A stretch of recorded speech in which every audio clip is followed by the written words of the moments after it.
நம்ம தளபதி விஜய் அவர்களை 2026 சிஎம் ஆக்கணும்னா உங்களுடைய பெயர் ஓட்டர் லிஸ்ட்ல இருக்கணும். டிராஃப்ட் எஸ்ஐஆர் லிஸ்டும் வந்திருக்கு.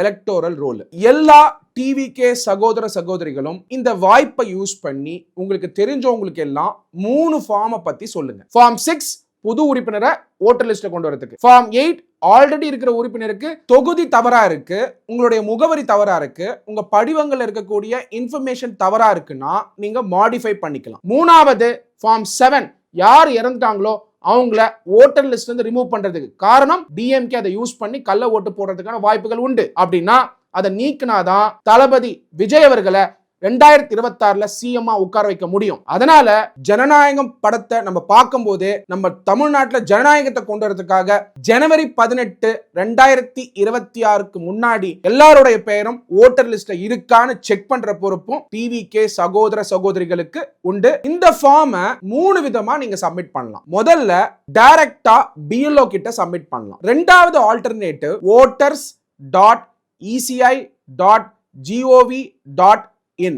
வெப்சைட்டை ஓபன் பண்ணி அப்லோட் பண்ணலாம். 3வது ECI NET அப்படிங்கிற ஆப்பை டவுன்லோட் பண்ணி அப்லோட் பண்ணலாம். உங்களுடைய படிவம் ஃபில் பண்ணும்போது ஏதாவது டவுட்ஸ் இருந்ததுன்னா ஹெல்ப் டெஸ்க் நம்பரை கான்டாக்ட் பண்ணுங்க. 9884491116. ஏதாவது queries இருந்தா இமிடியேட்டா ஆன்சர் பண்ணுவோம். Signing off, advocate doctor M Sathyakumar, national spokesperson of Tamilaga Vettri Kazhagam TVK.